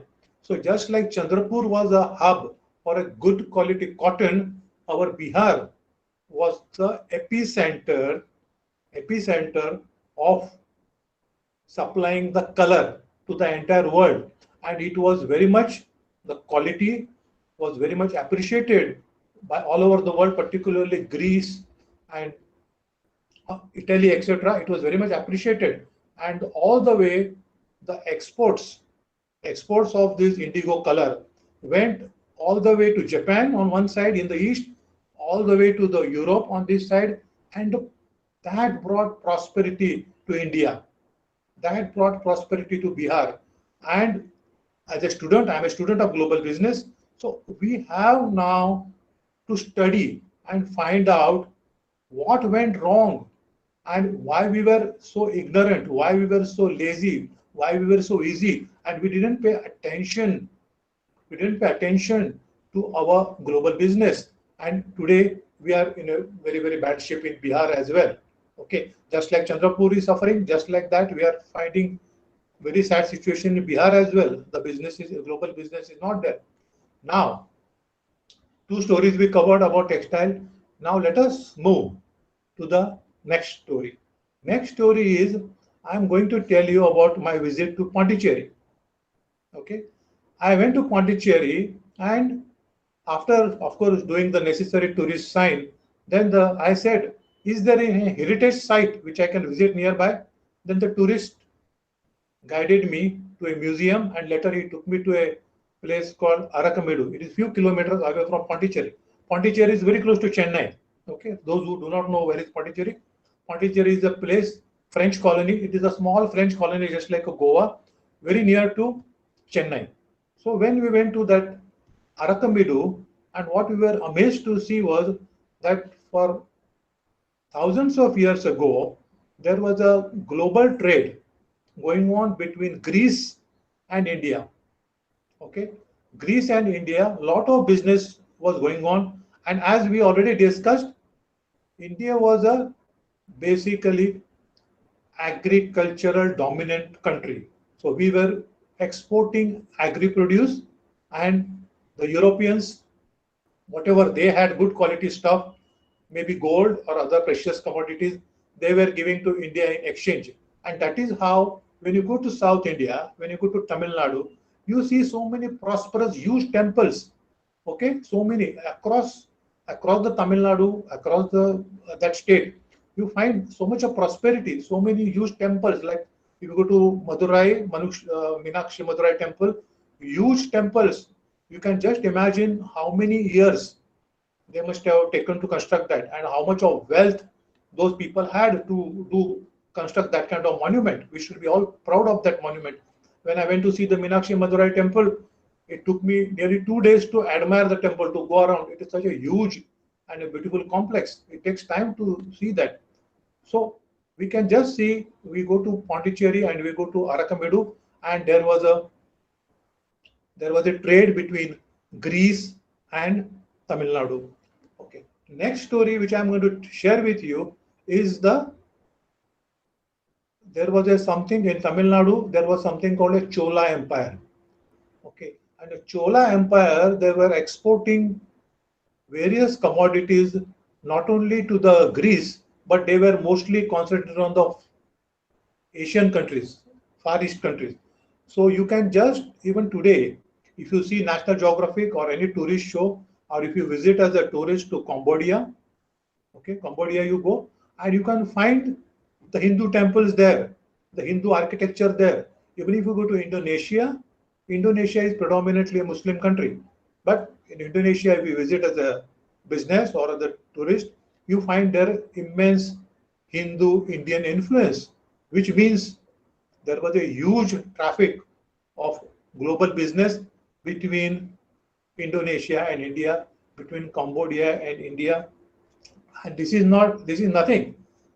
Last week, I was watching a documentary made by an Indian, and the documentary showed that in Japan, there are temples of Hindu deities like Saraswati and Lakshmi and Indra, etc. And even today, we are talking about 2020, even today, they are reciting their shlokas and their prayers, everyday morning shlokas. They are doing home havan, just like India. Even today, they are doing it. So which means there was a huge business between Japan and India, which was existing. Okay, and today what we find, the business between India and Japan is nearly stagnant. Okay, last 5-6 years, if you see the data, you will find the business is very, very stagnant.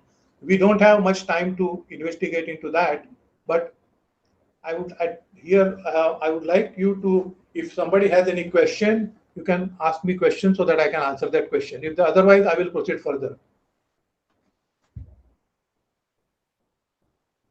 Anybody is having question, moderator? I'd like to call Reema Chopre ma'am to ask question on behalf of participants. Yeah, please. Thank you, Dr. Farooq Ahmed. Good afternoon, everyone. Welcome to question answer session. Before proceeding, I must congratulate sir for an outstanding presentation so far.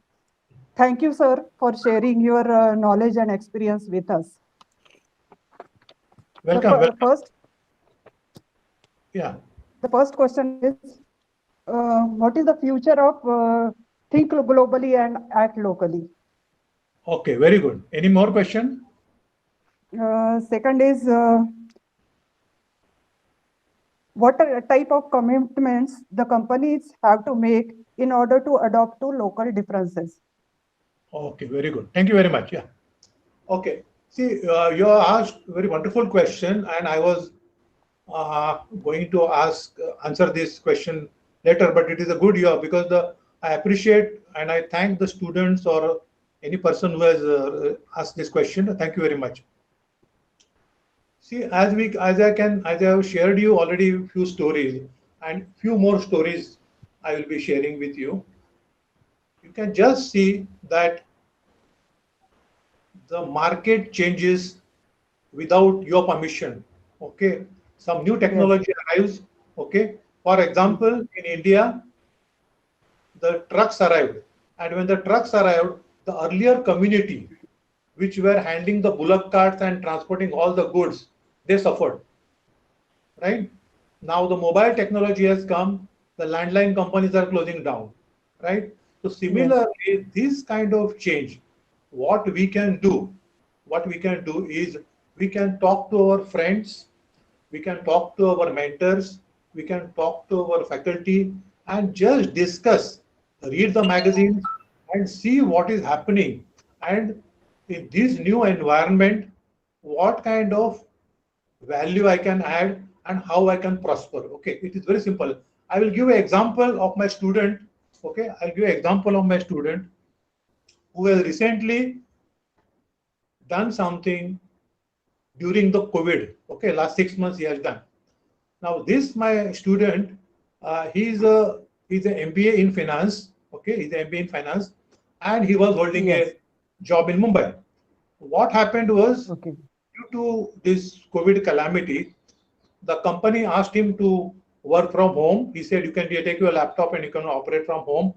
And then he was just, to tell you the very interesting aspect, he is a fisherman. His family is a fisherman family. Okay, they catch the fish. Their other family members go take a boat and get the fish. Okay, due to COVID, what happened was the market collapsed. The buyer was not coming to the fish market to buy the fish, and whatever he was going to the sea and catching the fish, there was no buyer. What he did was, he sat with his family. They discussed together that for centuries we are catching this fish, okay, and what we can do to ensure our livelihood. Not only that, but how can we bring prosperity to ourselves. What he did was, his village is about, his village, fishing village, is about 100 kilometers away from Mumbai. Okay, so he arranged a small vehicle, and he now gets the order through the WhatsApp and other technology, and he gets the order, and he is now giving home delivery of seafood all over the Mumbai. Okay, you can just imagine, and now he's settling down that business. Now he wants to expand to other commodities also, like dried fish and so on and so forth. So this example will show you that we have to just change with this situation. Okay, whatever the new technology is there, remember, the market or the business, there is a demand and supply. Okay, the demand is two types. One is the needs and one is the wants. If you can figure it out, people's needs and wants, and if you can add a value, you will be respected and you will be prospering in that business. Okay, similarly, I'll give another example, that my native place is Mangalore, not Bangalore. Okay, Mangalore, start with M. It is a coastal place. Okay, if you go to near to Kerala border. Now there are a lot of people, traders are suffering there because of the COVID, and there is no demand, no business. And what these people have started is, they have come together as some kind of association, and now they are in a process of starting their own e-commerce company. It is still under consideration, but they are trying to develop a e-commerce company so that any local stuff they can deliver, not only anywhere in India, they are ready to deliver anywhere in the world. They are now under preparation. So you can just see these kind of changes are continuously happening. So wherever you are, I don't know whether you're in Chandrapur, whether you're in Ahmedabad, whether you're in Bangalore, or whether you're in Bangalore, wherever you are located, if you can sit with your seniors in the family, if you can sit with your friends, if you can talk to your mentors, if you talk to your faculty, Dr. Jayesh sir is available before you, talk to them, sit with them, have a brainstorming session, and I can guarantee you, you will find a way.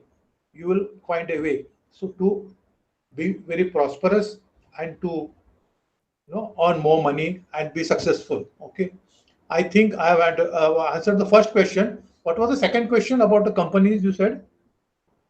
What type of commitment the companies have to make in order to adopt to local differences? Okay.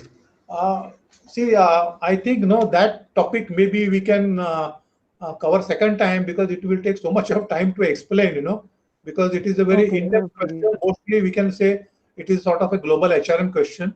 It will take a lot of time. So I would suggest, I would like to take it next time, but I would like to move forward to tell you the story about India's global business. Okay. See, if you look anywhere, for that matter, if you look anywhere in India, we can see the examples of global trade. If you go to Kerala, okay, the prosperity of Kerala came due to spices, and the Europeans first landed there only, right? In the early 15th century, they landed there, and then they came to Goa and rest of the India. So India was a hub of global trade, where mostly agricultural commodities, spices, textiles, the dyes, so on and so forth. Okay, so I can give you one more example of India's contribution in the global trade. Whether you take about Assam, okay, Assam is a very interesting story. Assam is a very important part of the global trade because we export tea from there. But do you know when the British came there and how they developed the tea gardens of Assam? We know very little about it. They tried first the local local species, whatever is available. The local plants were not very successful. Then they brought from China. They brought the samples from China, tea plants. They tried that, it was not working. Finally, they did the Chinese and Indian. They made it a hybrid tea garden, and that succeeded. And then they started growing the tea and exporting to all over the world. And that is how India prospered. Okay, there are so many examples. So now I think I will try to answer that question, which I said I will not answer. No, let me try to answer that question. This particular time, okay, of this COVID and this our Prime Minister's call for global and local thing.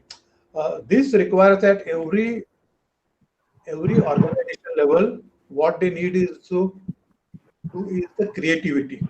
Okay, so just like I give example of my student who is now trying to get a solution for that seafood, etc. Fish is going to sell in Bombay. That is also the so creativity is not enough. Okay, today, many students come and say, "I am very creative." Creativity is not enough. Creativity is only generation of various ideas, but converting those ideas and making money is innovation. So please understand the difference between creativity and innovation. Creativity is not enough. Sorry to interrupt you, Gadiyal sir. Yes. Sorry to interrupt you. Actually, due to some unavoidable this thing. So we now go to the last concluding part of the session, that is outcome of this seminar. So if you won't mind going for the outcome of this seminar. Sir, actually we are having with us now Professor S. Raghunath and Professor Govind Gadiyal sir. Sir, actually we are discussing regarding the possible outcome, as Dr. Unnikrishnan has already conveyed that what could be the possible outcome of this seminar. So I would like to convey through this platform that actually this part of Vidarbha, like Chandrapur, is having a full of natural resources like bamboo, paddy, rice husk, and rice bran. So we produce a lot over here. So I would like to have the opinion of Professor S. Raghunath, whether anything in collaboration with IIMs, whether can this local product, I mean, this local product can be taken on an international front with the help of can this be done? So I would like to have the comment of Professor S. Raghunath. Sure. I think we must make sure that we rely on our own internal resources and our talent, which is there in villages, in rural areas, and there is a way to combine the understanding and intelligence of students from design schools, design schools in this country, National School of Design, then you have many other private schools also. It is very important to study how bamboo and its related products can be used in what situations, in what contexts, and if they can come up with new design ideas. I mean, you have to always design products and services. It will lead to a market which we have not seen before. So that's a clear possibility, yes. How could it be practically feasible, sir? I mean, what a local institute like ours Yes. can do? Yeah. How? I see. Your local institute like yours, what can you do? You're asking. Yeah. Is that the question? Oh, I see. So I think you should have collaboration with design schools. So I'm sure there's a design school in Pune, in Mumbai. There are design schools in Ahmedabad. The National School of Design is in Ahmedabad. You know, it's a very famous school. Similarly, there are private schools which teach design. And even in engineering colleges today, design engineering is a big deal. So you must get hold of engineering students, non-engineering students who are in design schools to interact with the supply of, you know, bamboo and other related products, raw materials, and think about ways and means of actually creating what can be used by people who can pay for using those things. So that is the kind of approach that will help you. Okay, sir. Yeah. I would like to convey that actually your session was quite informative. And as far as your session was live in YouTube, and there was a lot of, feedback of your session. So anybody can log into the YouTube site. And I mean, that was a good feedback we got. So there was not a specific questions being asked by the students in your topic. So that is what we are not able to put forward the questions, sir. It was quite informative and it was quite elaborative. So, Right. so I think that the things is being mostly clearly understood by the students and the participants who has participated in the international e-conference. As you rightly said, that we need to go for the having some type of collaboration with the design schools. And one more opinion we would like to have of Professor Govind Gadiyal, if you can share some points on the possible outcome of these webinars. No, I think the only outcome which I expect from this is that the students now become aware about what this global thing is all about, and they start a discussion and debate among themselves. That is very important. It is sort of a, this seminar has become like a catalyst, okay, which has started a dialogue. So we need a topic. Mr. Prime Minister Modi has given us this slogan, okay, global, local, etc., and we have taken it forward. So automatically there will be discussion, dialogue, and the things will move forward.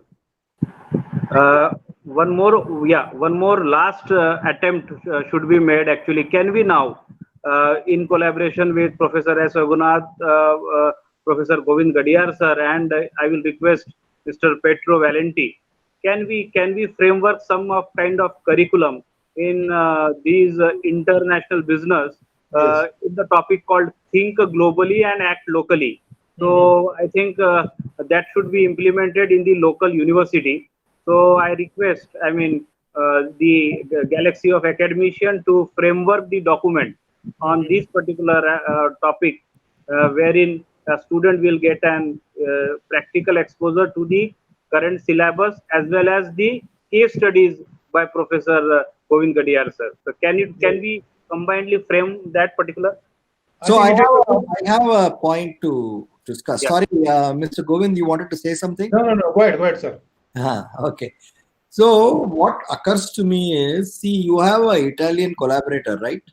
Yeah. See, Italian design schools and Italian business schools are very keen to link with countries like India.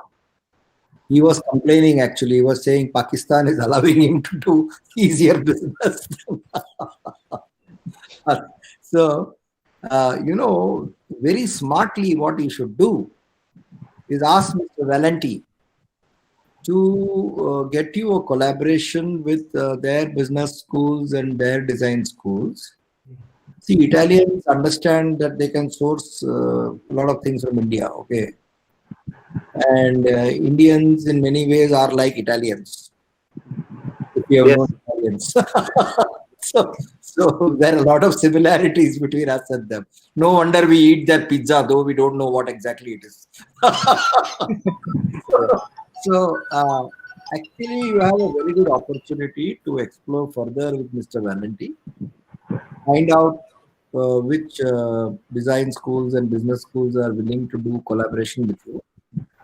Find out if there are incubation centers or entrepreneurship-oriented centers who to investigate how to develop new products or new services out of where you are, and then offer a course which is tailor-made for our young students and our youngsters from villages and rural areas to set up real businesses supported by your school.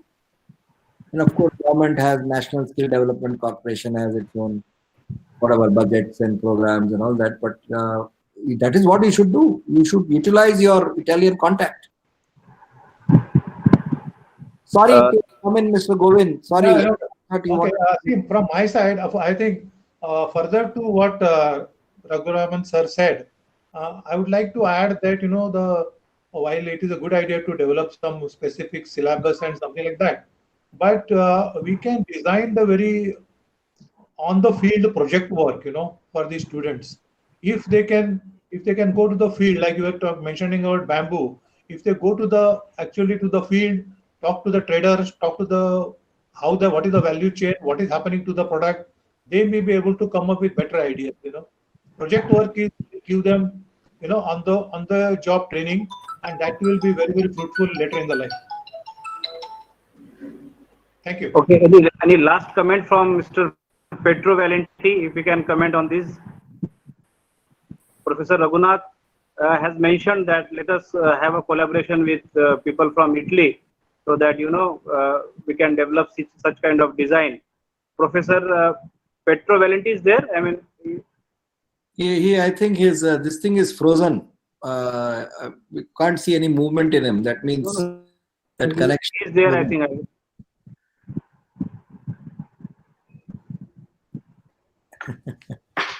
Thank you very much. Thank you. Thank you. Thank you. Thank you, sir. Now I'd like to call Dr. Vivek Kavade for vote of thanks. Just a moment, Farooq. I think Pietro Valenti would like to speak something. He's online, but he's not audible. Sir, you are not audible. Do you hear me now? Yes, we can. Do you hear me now? Yeah. Okay, I have heard what you have said, and I followed all the intervention and all the seminar. And in answering to Mr. Raghunath, I would, regarding a possible collaboration with Italian design, of course, as I said at the beginning of my intervention, my expertise and the value that I can bring to this kind of initiatives is mostly related to the textile industry. So in this environment, I can put you in contact with the Indian-Italian Chamber of Commerce, which has a headquarters in Mumbai. Of course, because of the coronavirus, I am not very sure how much operative they are now, but I am sure that one of the companies which was promoting these initiatives is definitely the Design School of Bergamo, which is very much famous in the world for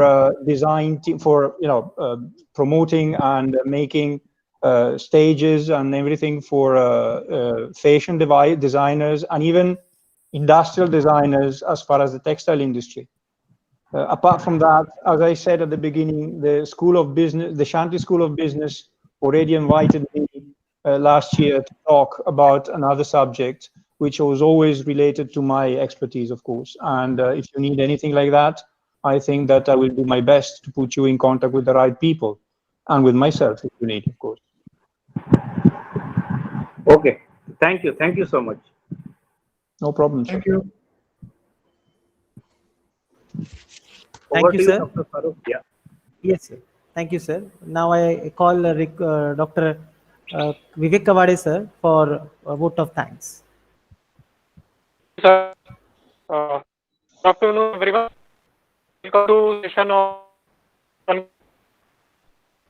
It is my privilege to present vote of thanks on behalf of Unnikrishnan, Institute of Management and Research. We are highly thankful to Honorable Dr. Srinivasa, acting for Gondwana his inaugural address.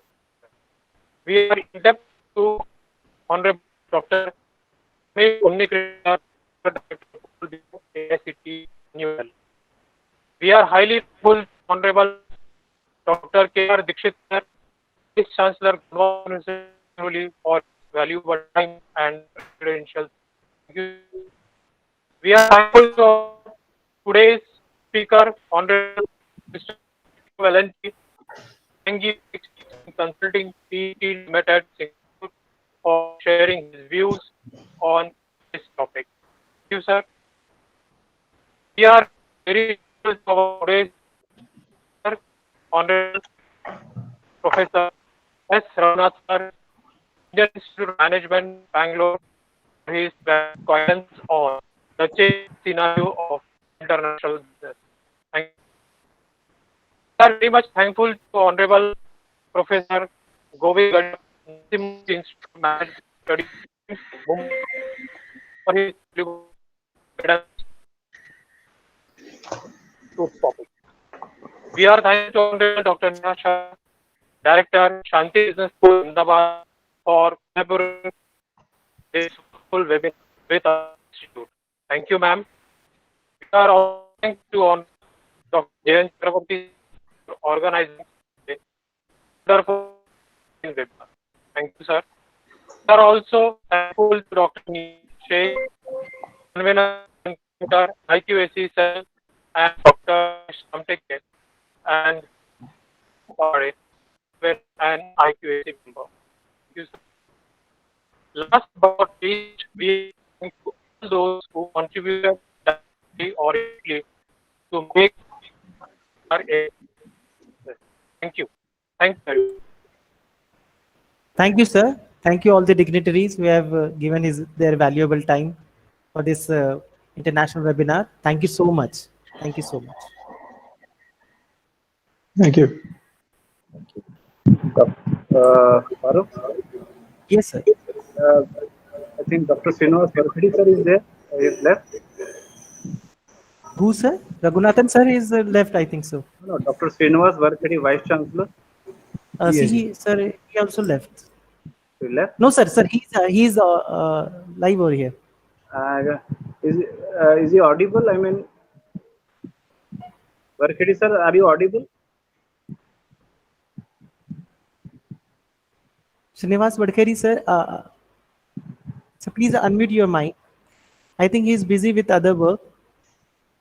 Okay. He's not audible, right? Yes, sir. Okay, let us conclude and time for sign off. Yes. Thank you. Thank you all. Thank you, sir. Thank you all of.